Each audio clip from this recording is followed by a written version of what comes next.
we know what kind of conflict there can be. Like, we know how elitist the rock and metal world can be. Like, they do, as soon as you say country, it's like, nope, we're out. Yeah. But the thing is as I got older, and me and Jesse both have written some of the heaviest songs. You could go search the songs that we've written. We've written some heavy ass songs in our lifetime.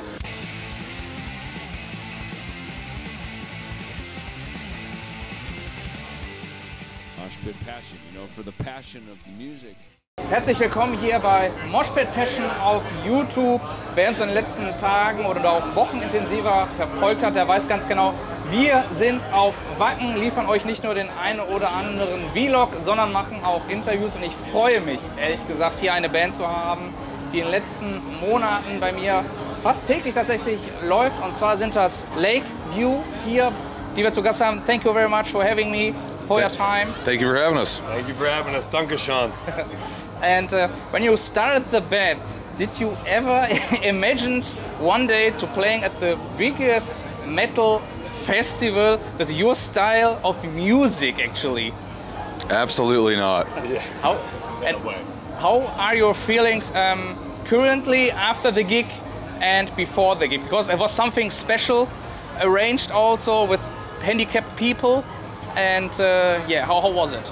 It was absolutely amazing. I think me and Jesse both grew up being like viewers of this festival. We never really understood what we were watching on YouTube. Like, when YouTube first started, some of the first content on YouTube was from this festival. So we were watching our favorite bands play this festival and wondering why it doesn't look like that in the United States. We're like, why, when we go to a show, it doesn't look like this? And from that point on, we were like, man, it would be amazing to play Wacken one day, but we never thought doing country rock the way that we do it would end us up here. But now that we're here, we understand that we do have a place here, and we're very thankful that we are.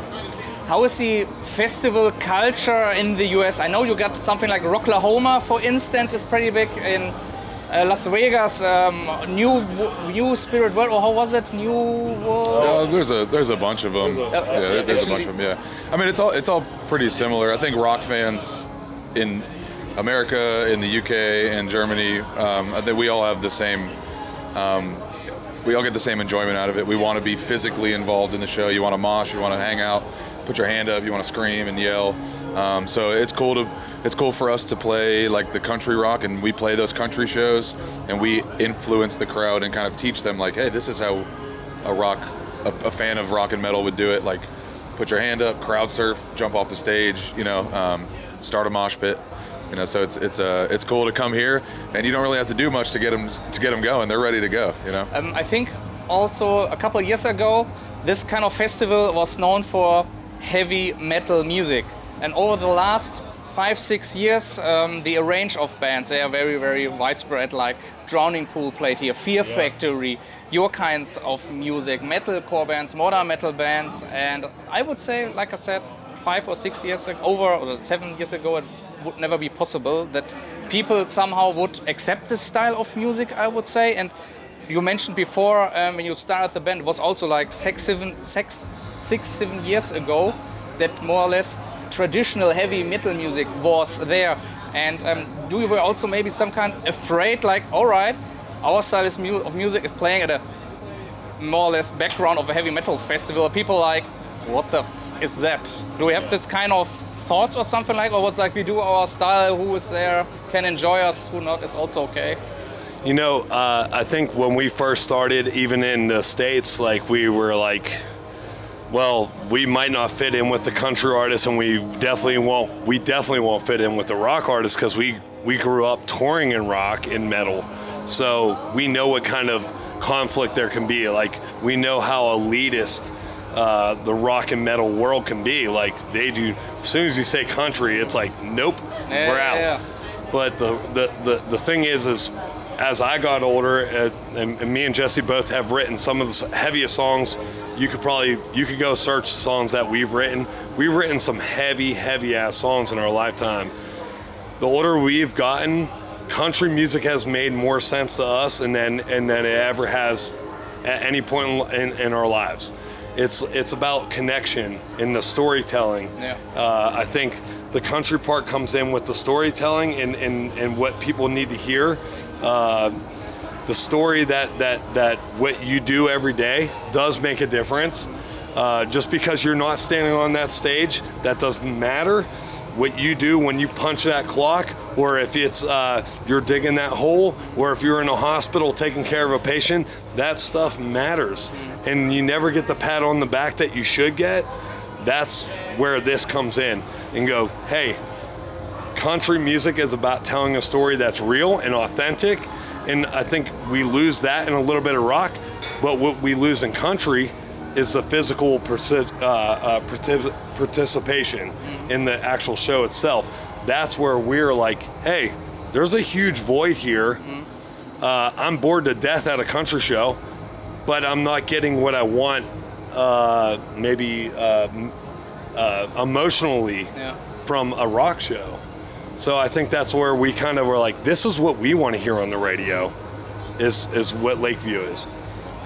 Sure. This is also a point where I can relate with your music, for instance, like you said, the storytelling or about the real life. I'm not a big fan. Everybody should listen to music and lyrics, what he or she wants.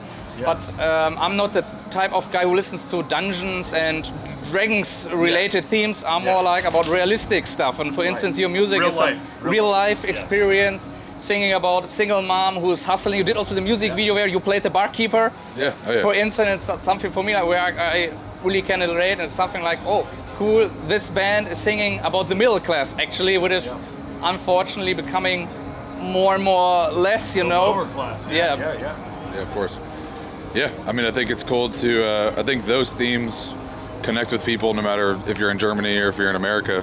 We can all connect with those things. And I think, like to what you were saying, is it might be a little intimidating to come and play something like this, but I think we know what we have to offer, and we know that what we bring to the table is that connection and that experience. And you saw today, I mean, people were involved and they're having a great time, and that's all we could really ask for.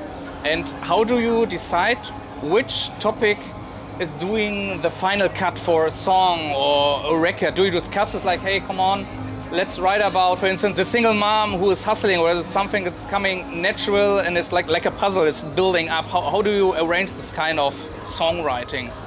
Yeah, I mean, I think it's just naturally flows, and we just kind of find a topic that speaks to everybody, and we just write about it. And when you go to put together an album, you kind of look at all the songs that you have, and you're like, okay, what makes the most sense together, and what could tell the best story as one larger body of work, and then you get your full album. Your debut record came out in last year actually, and of course it received also a lot of attention after all. So this time, do you get any kind of specific personal favorite song now and not back then? Why I'm asking this, because when an artist is releasing a record, there's like, yeah, there's this kind of song which I really like, but over the time, something what I learned is that it changed because of, I don't know, specific circumstances, or the crowd actually is reacting to a song where you thought like, why are they reacting to the song? But somehow it fits. Do you have also this kind of experience, and did something also change? Do you? You know what's crazy, man? It's so awesome you asked that question. I think me personally, I used to think, you know what's the best song, but now when we write songs, I think we've just been doing this for so long.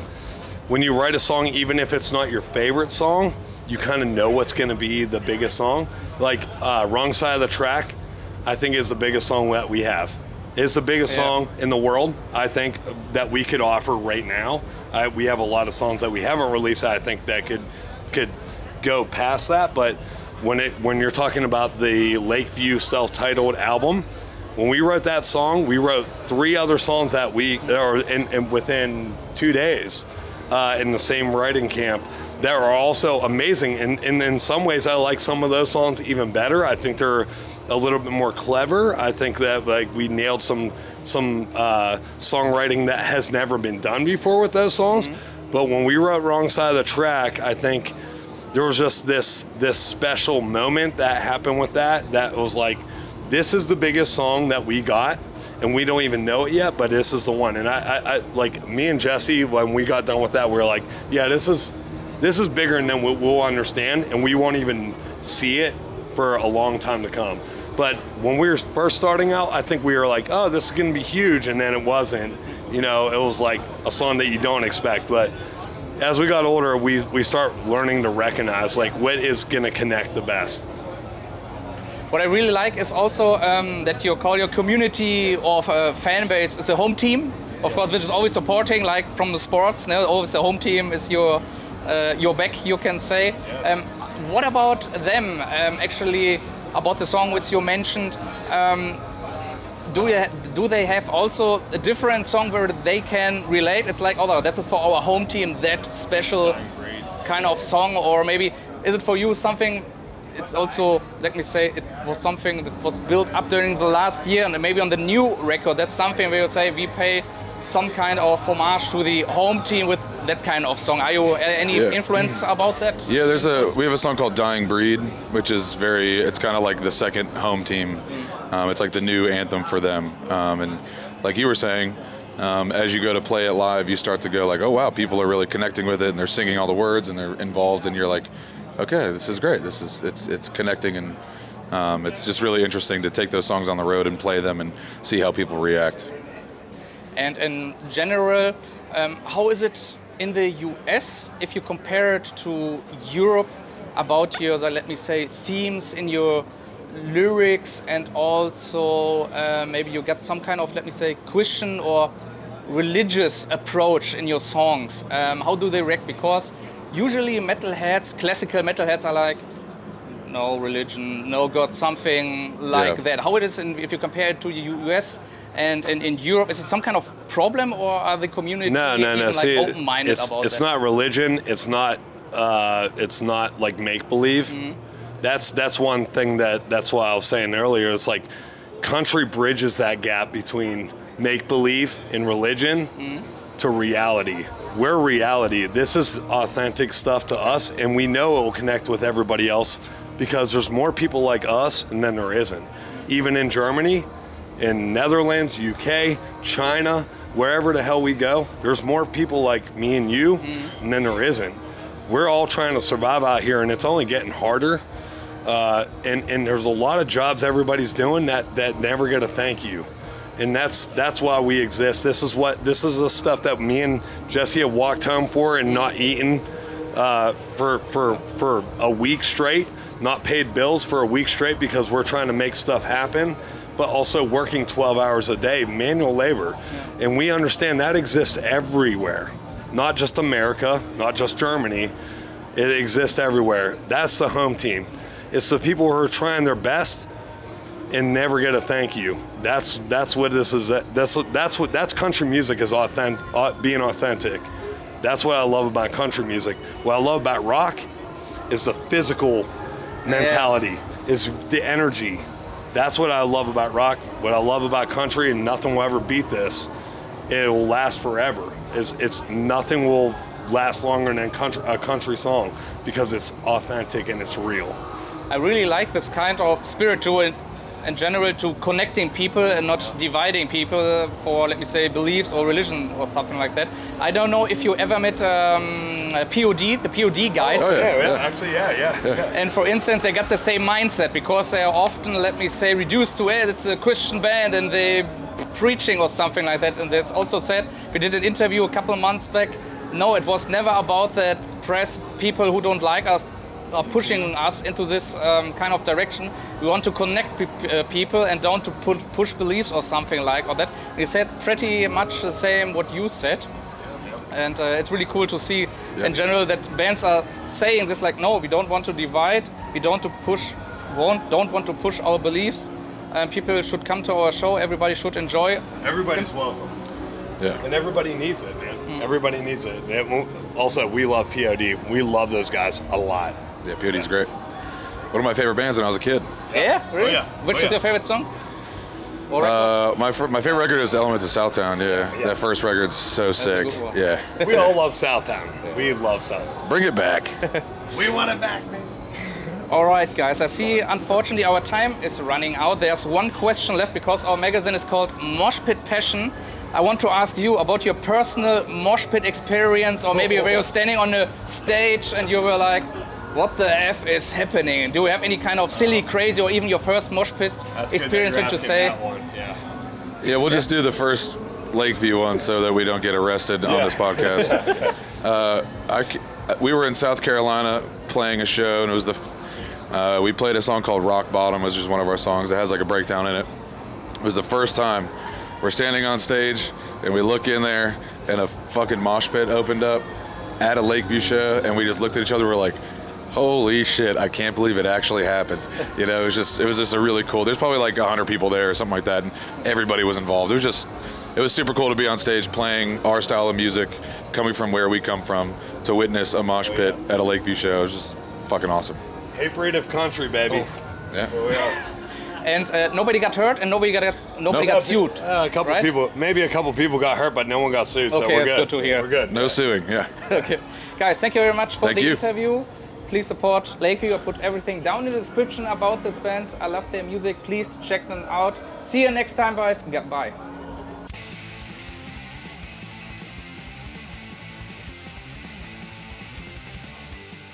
Moshpitpassion, you know, for the passion of music.